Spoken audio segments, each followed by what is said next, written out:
The Awful makes an observation about femininity. Collins responds well. They are now lovers. That's 420 meat per! Let's get them fast! Love is in the air this episode. Or it would be if Collins' ideology allowed lovers to sleep in the same bed. I would toss her into jail and subject her to forceful conversion, but I don't want to lose out on my best researcher. The Awful will have to deal with a slow burn romance for now.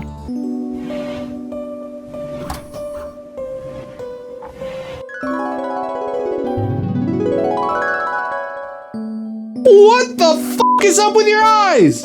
Speaking of research, Collins finishes up on batteries. Biofuel is next in the queue. I realized for the second time that I didn't plan enough for this playthrough, as I'm prompted to name the Gravship. Luckily, the name that popped up will do just fine. The Terror, a name that's straightforward in its intentions, and will do quite well for a pirate ship. And now, the first recruit from our prisoners. As Hunter joins, I see that her first name is Fizz, so I change her display name for that since it's more fun. I'd like Fizz to focus mostly on crafting, but until some more research gets done, I'll assign her to mining. Then a well-timed cargo pod containing a single pistol will allow her to have a weapon. Okay, and a bunch of visage masks.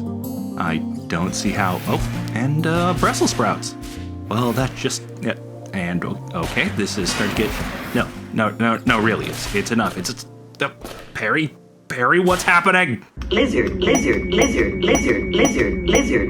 With the Awful now at a high enough plant skill, I'm sowing some heal root. Up until now, I'd been scavenging it from the map where I could.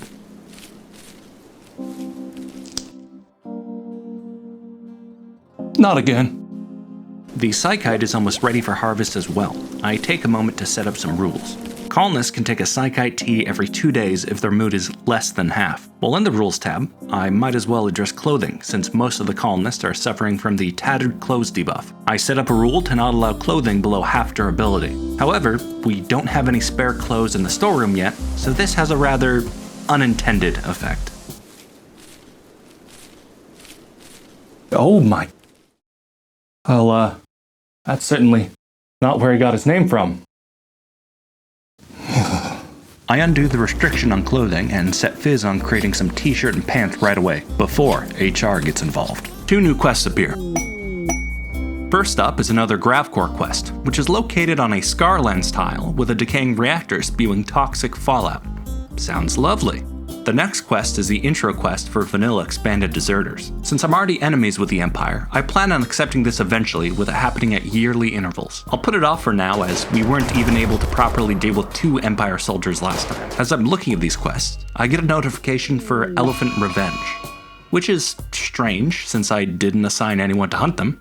Looks like a hunting party passing through did it. Lucky for me, seeing as only a few of the party survive and leave the map without taking the elephants. My game crashed. Last save was at the beginning of the day. That would have been nearly 4,000 meat and about 1,100 leather. Damn. Well, just give me a second here. Let me get my footing right. Alabaster bites the dust! Reloading at the start of the day, I get a shaman merchant instead of the hunting party. My favorite. We at least get dull tamed. The first thing she does upon being released is make a beeline for storage to drink a Psychite tea. You are far too young to be drinking Psychite, young lady. I throw her back into jail to get her converted to our ideology. At around the same time, Misty joins up, just in time to get one of our cool new spike dusters. She's got a double passion and decent scores in plants and mining, so I'll assign her to that. I'm most excited about her being psychically hypersensitive, but that'll have to wait until later when I get some Psycasts on hand. Research finishes on biofuel, and I move on to fire foam next. I've had some bad experiences in the past, and since Murder Town is made out of wood, I'd like to prevent any possible travesties. That's done pretty quickly, so next up is smithing. I'll start placing these fire foam poppers. Oh, and what's this? Oh. Sarah erected a masterwork quality table for the Terror. Look at those steel legs. That perfectly flat surface. Those refined angles. I can explain. Barbara then gets tamed, and same as Doll, gets thrown straight back into jail for conversion. Smithing gets researched within a day, and I move on to machining. From here on out, I'll stop giving research updates unless it's important, as otherwise half of my videos will be research updates. With a visit from a combat supplier, I buy 2 more shotguns, allowing all of my colonists to now be armed. And then, on the 4th of fall, the unthinkable happened.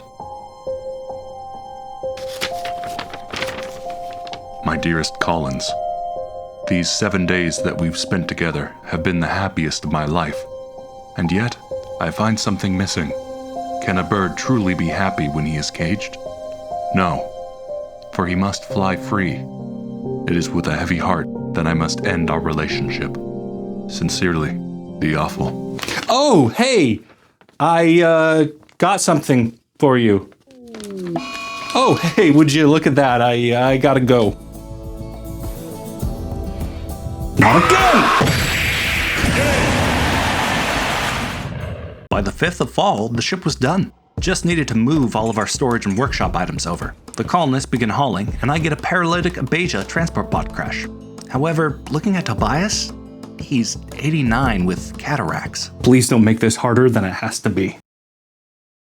The Fast throws a party on our last night in Murder Town. Isn't that nice? The next day, it's time to leave Murder Town behind. I release our colonists in the prison, pack up our final workbenches, and then we're off. Everything's green across the board. Let's take to the skies, people.